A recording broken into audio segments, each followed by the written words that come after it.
Hello and welcome to Worldview. My name is Emidion James, reaching you live from Uyo. Let's take a look at some of the major headlines that we have for you today. We begin from the Middle East, where Hamas-Run civil defense agency and hospitals say at least 90 Palestinians were killed in a wave of Israeli strikes in Gaza on Tuesday night. We move to the Asian Pacific region, where North Korea tests fire cruise missiles as Trump visits South Korea.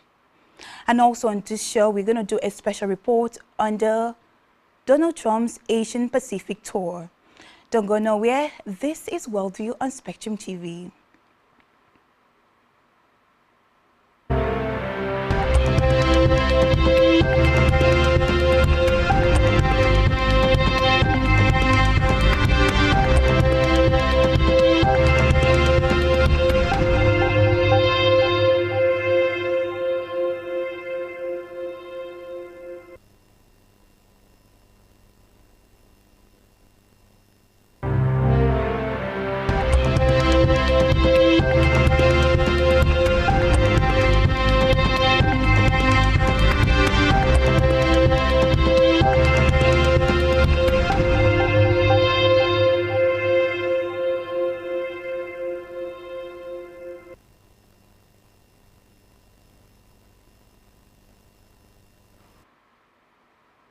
Many thanks for staying tuned. We begin from the Middle East region, where Israel carried out the strikes in response to what it said were violations by Hamas of the U.S.-brokered ceasefire.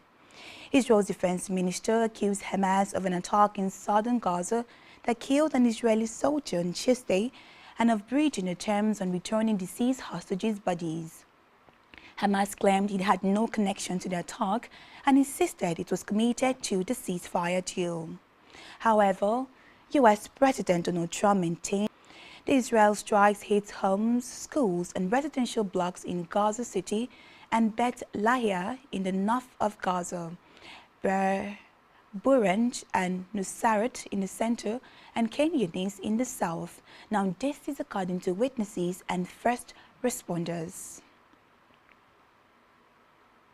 In a related development, at least 64 people died yesterday in Rio de Janeiro's most deadly police operations ever, which targeted a major gang days before the city hosts a global event related to the United Nations Climate Summit known as COP30.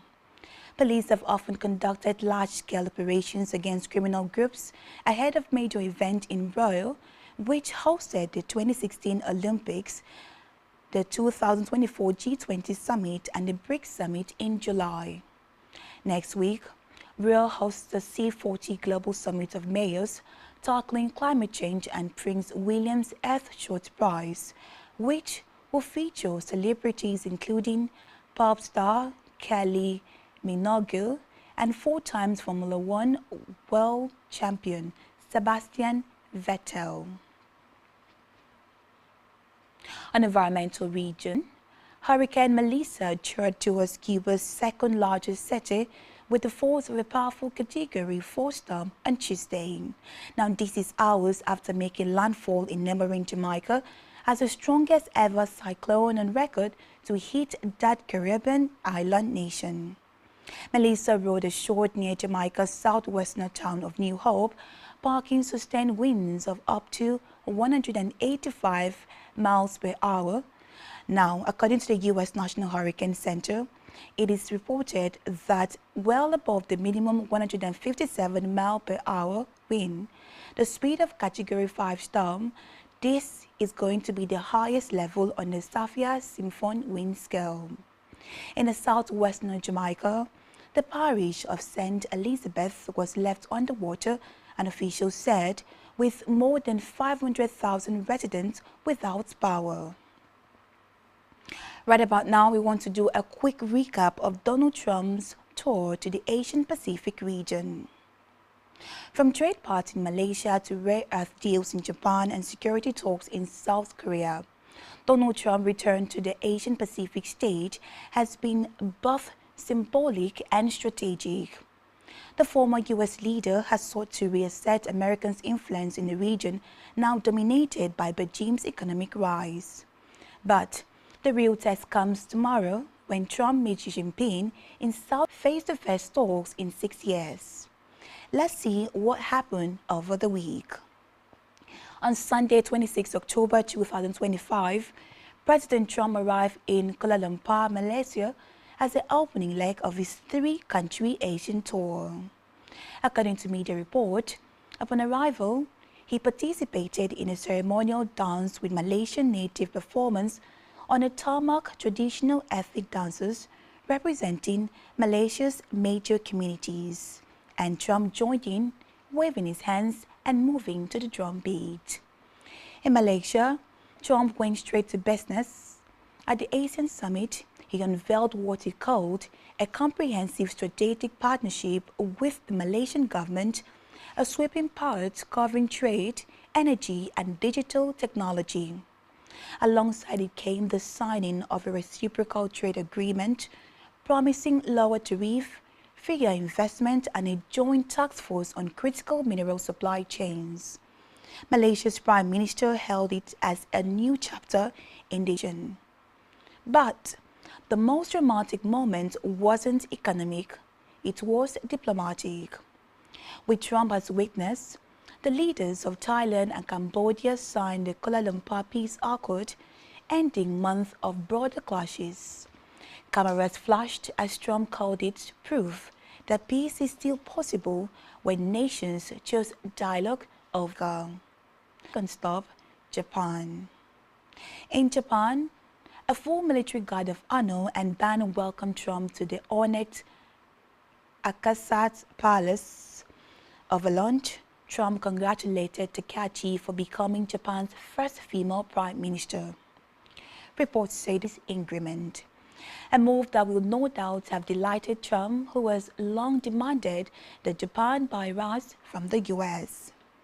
Takahashi also accompanied Trump aboard a U.S. aircraft carrier, the USS George Washington, where they were greeted by thousands of cheering American troops. Takahashi took the stage and pressed what she called the greatest alliance in the world and pledged to increase defense spending. She further pressed Trump, nominated him for a Nobel Peace Prize, and also showered promises of foreign investment in the U.S. Trump, in turn, had warm praise for Takahashi, telling her that the U.S. would be there for anything they want, any favors they needed, and anything to help Japan. The two leaders signed a deal on rare earth minerals, as well as a document heralding a new golden age of U.S.-Japan's relations, which reiterated the commitment of the two countries to implement deals struck earlier. Now, this including the 15% tariff deal negotiated earlier this year. It would be recalled that Trump has in the past criticized Japan's lack of defense spending. In April this year, he lambasted the security treaty with Japan as being one-sided, saying, and I quote, "We pay billions of dollars to defend them, but they don't pay anything in return." Now, ahead of their meeting today, Trump said he was sure that he would have a fantastic relationship with Takahashi, who had a strong connection with former Prime Minister Shinzo Abe, a Trump's favorite who was short dead in 2022. Trump, however, is spending a week in Asia. He will leave Japan for South Korea today and is expected to meet Chinese leader Xi Jinping tomorrow. Today, 29 October 2025, Trump arrived in South Korea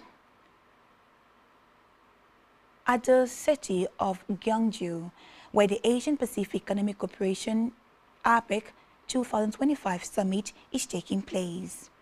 On arrival, he was greeted with military honors. A South Korean military band played, and sources report that there was a rendition of YMCA during the welcome.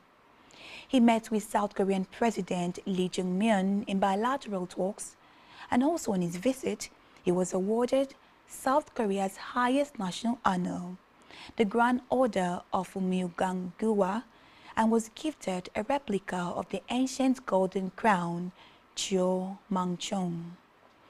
A high-stakes meeting with Chinese President Xi Jinping was scheduled for 30 October 2025 on the sidelines of the APEC, their first face-to-face meeting since 2019. The tour overlapped with heightened regional tension. The demilitarized zone, North Korea's missile test, and U.S.-China trade, spare parts, supply chain pressures were all in the background. Earlier, Trump said a trade deal with South Korea will be finalized very soon. Meanwhile, all eyes are on his upcoming meeting with Chinese leader Xi Jinping to discuss potential trade deals with global economic impacts. China, however, confirmed that President Xi Jinping will meet U.S. President Donald Trump in South Korea tomorrow. Now, this will set up a wide anticipated encounter that traders and investors on both sides of the Pacific hope will ease months of trade tension. Now, that is everything concerning Donald Trump's tour in the Asian-Pacific region. But still in the Asia-Pacific region, let's turn the spotlight to North Korea now, where North Korea has test-fired several sea-to-surface cruise missiles into its western waters. Now, this is according to North Korea's state media. This is coming hours before United States President Donald Trump begins a visit to South Korea. Reports say today that missiles carried out in the Yellow Sea on Tuesday flew for more than 2 hours before accurately striking target.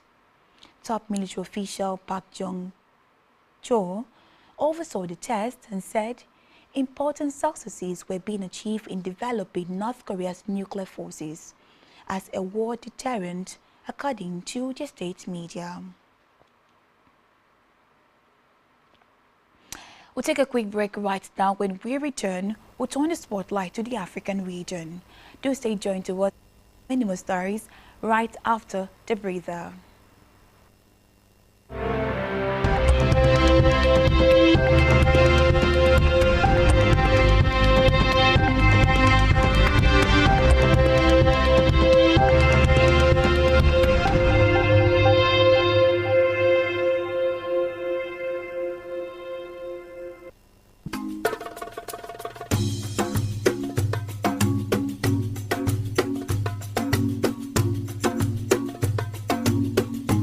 Broadening your horizon is what every living being not only genuinely desires, but heartily pursues and intentionally invests in. For in the gathering of men, only those whose minds are in tune with the dynamics of the past, present, and future innovations, inventions, politics, and governance are respected. We are Spectrum Television, and broadening your horizon is our obsession. Rescan your decoder now to connect Spectrum Television on the frequency 12589, symbol rate 26250. That is frequency 12589, symbol rate 26250. Polarization horizontal, and join our online community at spectrumtvlive.ng. For further enquiries, please call 0704 158 5642 or 0704 541 7707. Spectrum Television, broadening your horizon.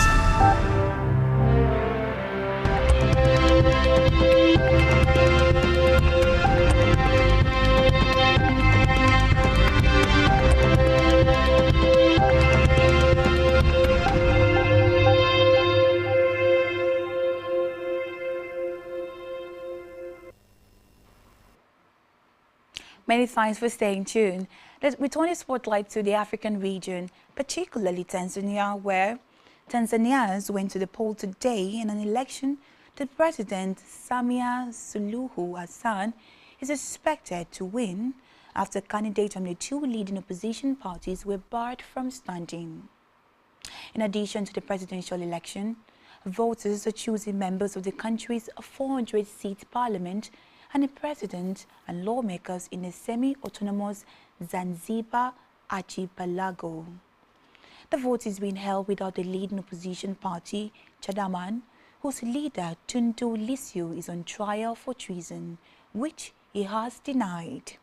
The Electoral Commission disqualified Chadama in April after it refused to sign an electoral code of conduct. Still in Africa, Cameroon's opposition leaders rejected presidential election results that extended President Paul Biya's rule for another 7 years, saying the outcome did not reflect the will of the people in a country already battling a separatist conflict.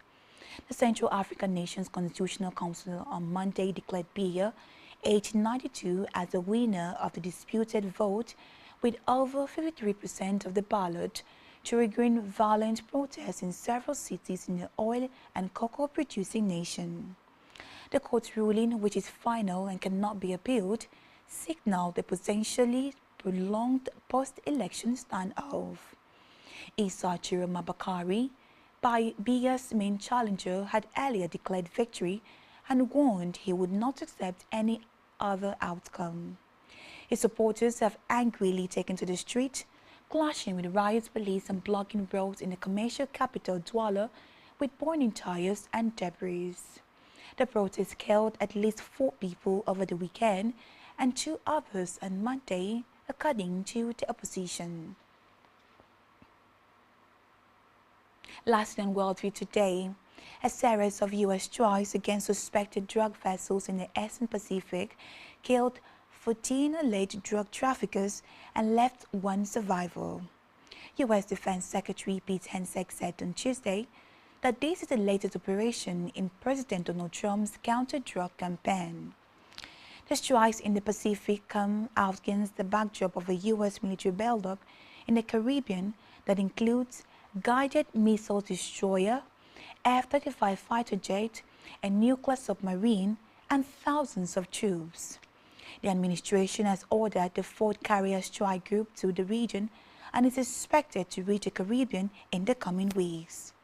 In a social media post, Hegseth said Mexican authorities took over the search and rescue operation from the lone survivor from the 3 strikes which took place on Monday. And that's all we have for you on Worldview today. Do ensure to follow us on social media, subscribe to our YouTube channel, all of which you can find on our website at www.spectrumtvlive.ng. I am Emma John James and you've been watching Worldview on Spectrum TV. Do enjoy the rest of your day. Bye for now.